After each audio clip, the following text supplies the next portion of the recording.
I found 3 monsters with emotionally tragic origin stories that are truly heartbreaking. It all started when I was simply researching video ideas for this channel, and something happened that made me close my laptop and just sit there for a minute, because the stories behind these 3 creatures are so much more dark than I ever realized. Let's roll for knowledge. Now here's how it all started.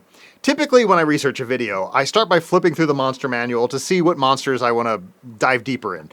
And I got to a page that, when I was a kid, it truly horrified me. The Jibbering Mouther. I actively avoided that page as a child. Anyway, in the 2024 Monster Manual, like most of the creatures, it's pretty vague, gives some generalities but nothing specific or deep lore. So I did what any good noob does. I Googled it, and then I found a Reddit post that made me go, wait, what? Now, if you've never seen one of these things, it's this shapeless blob covered in all eyes and mouths. It's really pure nightmare fuel, especially for me when I was 10 years old. So I'm reading this Reddit post thinking, there's no way this can be real. And I started digging through more official sources and legit websites, no offense to Reddit, and it was all there. A Jibbering Mouther isn't born. It's magically created through a magical catastrophe, literally, that fuses multiple people together against their will. Now think about that for a second. Your body melting together with other people while you're still conscious, and your mind is fracturing and breaking apart. Now here's what I found to be the really sad part. The horrible gibbering sound, that's not just a monster making noise, that's them, the people. The last echoes of everyone it used to be babbling in endless torment. Okay, so that one messed me up, because when you put yourself in that situation, it's just horrible. But then I got a little more curious. What other monsters have incredibly heart-wrenching origins? And that's when I found the kenku. So the kenku, these are crow-looking people of sorts. And when I first learned about them getting back into D&D, I didn't remember them as a kid. I thought they were, kind of cool. And I figured they were thieves or spies, and they were really great at mimicking voices. Seemed pretty straightforward. But then I clicked on the Forgotten Realms wiki and read why they mimic. And buckle up, because this is a rough one. As I understand it, their entire race is living under a curse.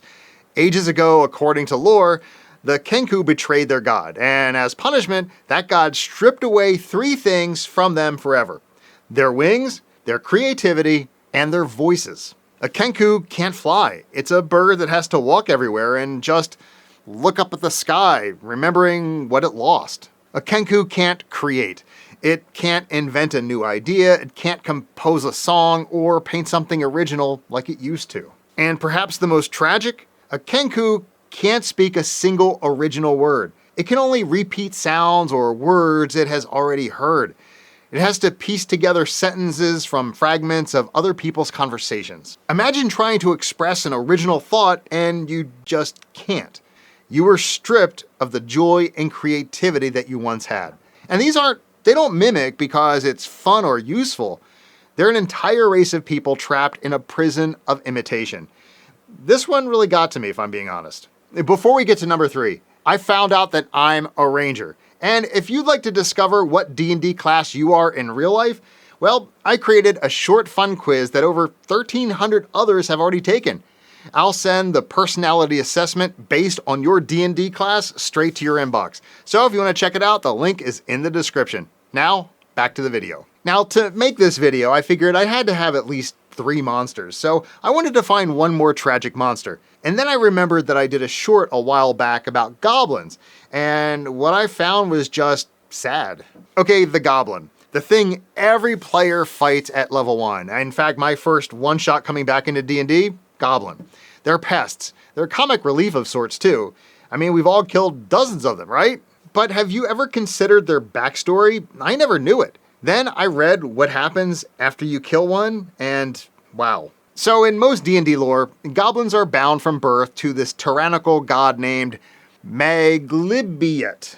Maglibiet. I think I did that right. But anyway, and when a goblin dies, its soul doesn't get rest. It doesn't get some peaceful afterlife. It doesn't get judged or reincarnated. As soon as they die, they're instantly conscripted into Maglibiet's army in the afterlife, forced to fight an endless and brutal war for all of eternity. Now look, they attack you on sight, they're pretty dangerous at low levels, They'll kill you if given the chance, but knowing this, doesn't it make you feel just a little bit guilty about every goblin encounter? Nah, actually, doesn't make me guilty at all. Anyway, this one just sat with me. Imagine dying and for the rest of eternity, your existence, you experience the horror of war forever. These creatures are trapped in a cycle of violence from the moment they're born until long, long after they're dead. Now, I really like finding more about this lore and creating this video. I mean, it's pretty fascinating. And no, this isn't the most uplifting video I've ever posted, but I wanted to share these discoveries with you as I go on this journey of coming back into D&D. So, what about you? Is there a D&D monster that you think has a tragic backstory I should know about? I'd love to hear from you and do a follow-up video. Let me know in the comments below. Alright, be sure to subscribe because in the next video, I'm going to be talking about monsters that have a really low challenge rating, but you probably don't want to encounter them when you're on an adventure.